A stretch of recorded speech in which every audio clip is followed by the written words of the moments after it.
வணக்கம், வணக்கம், வணக்கம் நண்பர்களே. அதாவது ஓபிஎஸ்ஸ கோத்து விட்டாரு ஆர்எஸ் பாரதி. ஓபிஎஸ் சிக்கல்ல இருக்கிறாரு. என்ன நடந்துட்டுருக்கு அப்படின்ற ஒரு தகவல் தான் இந்த வீடியோல பார்க்க இருக்கிறோம். அதுக்கு முன்னாடி நம்ம சேனல மட்டும் சப்ஸ்கிரைப் பண்ணி பெல் ஐகான கிளிக் பண்ணி வச்சுக்கோங்க. வாங்க வீடியோக்குள்ள போகலாம். வருமானத்திற்கு அதிகமாக சொத்து சேர்த்த வழக்குல ஓபிஎஸ் உள்ளிட்ட பல பேர் பார்த்தீங்கன்னா, விடுவிக்கப்பட்டிருந்த நிலையில 10 ஆண்டுகளுக்கு முன்னாடி 10 ஆண்டுகளுக்கு பிறகு பார்த்தீங்கன்னா, தாமதமா பார்த்தீங்கன்னா, இந்த வாழ்க்கை வாழ்க்கை மீண்டும் பார்த்தீங்கன்னா, சென்னை உயர்நீதிமன்றத்தில விசாரணைக்கு கையில் எடுத்திருக்கிறாங்க. ஸோ, அதற்கு அப்புறம் பார்த்தீங்கன்னா, சொத்து குவிப்பு வழக்குல அமைச்சர்கள் பொன்முடி, தங்கம் தென்னரசு, கேஎஸ்எஸ், ஆர்ஆர் அதாவது ராமச்சந்திரன் ஆகியோரை கீழமை நீதிமன்றங்கள்ல விடுதலை செய்தன. இந்த நிலையில இந்த தீர்ப்புக்கு அதிருப்தி தெரிவித்த உயர்நீதிமன்றம் நீதிபதி ஆனந்த் வெங்கடேஷன் தாமதமாக பார்த்தீங்கன்னா, விசாரணை எடுத்துக்கொண்டார். அதாவது தாமாக பார்த்தீங்கன்னா, விசாரணை எடுத்துக்கொண்டார் அப்படின்றது தான் நிதர்சனமான உண்மை. இந்த நிலையில தான் நீதிபதி ஆனந்த் வெங்கடேசனின் இந்த நடவடிக்கை திமுகவின் அமைப்பு செயலாளர் ஆர்எஸ் பாரதிக்கு கடும் எதிர்ப்பை தெரிவிச்சிருக்கிறாங்க. மேலும் இது பழிவாங்கும் நடவடிக்கை போல் தான் இருக்கிறது. தேர்ந்தெடுத்து குறிப்பிட்ட திமுக அமைச்சர்கள் மீது வழக்கு பதிவு செய்யப்பட்டுள்ளது. சொத்து குவிப்பு வழக்குகளில் விடுதலை செய்யப்பட்ட ஓபிஎஸ், வளர்மதி, நந்தம் விஸ்வநாதன் மீது வழக்கு பதிவு செய்யாதது ஏன் அப்படின்ற மாதிரி கேள்விகள் எழுப்பப்பட்டுள்ளன. ஆர்எஸ் பாரதி கேள்வி எழுப்பியிருக்கிறார். இந்த முக்கியமாக இந்த விஷயத்தை ஆர்எஸ் பாரதி அவர்கள் கேள்வியாக கேட்டிருக்கிறார்.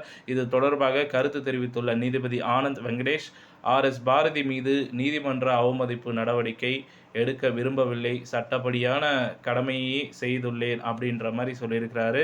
இது குறித்து பொது வாழ்வில் இருப்பவர்கள் கருத்து சொல்வதை பற்றி கவலைப்படவில்லை என தெரிவித்திருக்கிறார். இந்நிலையில் சென்னை உயர்நீதிமன்றம் ஓபிஎஸ் மீது தாமாக முன்வந்து வழக்கு பதிவு செய்துள்ளது. கடந்த 2001 முதல் 2006 வரையிலான அதிமுக ஆட்சி காலத்தில் முதலமைச்சராகவும் அமைச்சராகவும் இருந்தவர் ஓ பன்னீர்செல்வம்.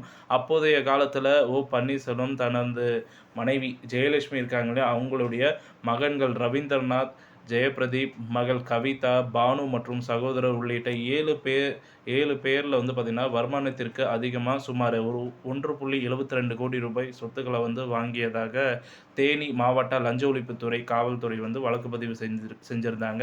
இந்த வழக்கை விசாரித்த சிவகங்கை நீதிமன்றம் 2012ஆம் ஆண்டு ஓபிஎஸ்ஐ விடுதலை செய்ய உத்தரவிட்டது. மேலும் சிவகங்கை நீதிமன்ற உத்தரவை எதிர்த்து லஞ்ச ஒழிப்புத்துறை எந்த ஒரு மேல்முறையீடும் செய்யாத நிலையில் சென்னை உயர்நீதிமன்ற நீதிபதி ஆனந்த் வெங்கடேஷ் வழக்கிலிருந்து ஓ பன்னீர்செல்வம் உள்ளிட்டோர் விடுவிக்கப்பட்டதை எதிர்த்து தாமாக முன் வழக்கை விசாரணைக்கு எடுத்திருக்கிறாரு. இந்த வழக்கு இன்னைக்கு உயர்நீதிமன்ற நீதிபதி ஆனந்த் வெங்கடேஷன் முன்பு விசாரணைக்கு வந்திருக்கிறது. ஸோ பொறுத்திருந்து பார்ப்போம் இந்த விசாரணையானது எந்த திசை நோக்கி செல்கிறது அப்படின்றத. இந்த தகவல் உங்களுக்கு பிடிச்சிருந்தா நம்ம வீடியோவை லைக் பண்ணுங்கள், ஷேர் பண்ணுங்கள். மறக்காமல் நம்ம சேனலை சப்ஸ்கிரைப் பண்ணி பெல் ஐக்கானை கிளிக் பண்ணி வச்சுக்கோங்க. நன்றி, வணக்கம்.